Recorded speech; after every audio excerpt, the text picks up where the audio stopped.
খেলার আয়োজন কত সুন্দর। আপনাদের কেমন লাগছে? আমার কাছে খুব ভালো লাগতে আছে। যদি আপনাদের ভালো লাগে অবশ্যই লাইক শেয়ার করবেন। এই যে খুব চমৎকার একটা দৃশ্য। এই যে আরো দর্শক আছে।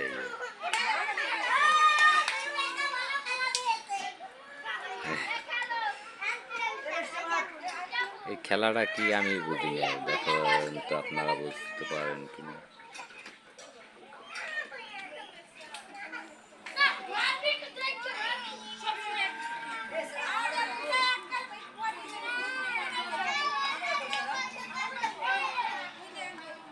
খেলাটা আমার কাছে খুব ভালো লাগতেছে, বিকালবেলা খুব চমৎকার একটা দৃশ্য। যদি আপনাদের ভালো লাগলে অবশ্যই লাইক করবেন, তাহলে আমি আবার পরবর্তী সেকশন আপনাদেরকে দেখানোর জন্য চেষ্টা করব। ধন্যবাদ।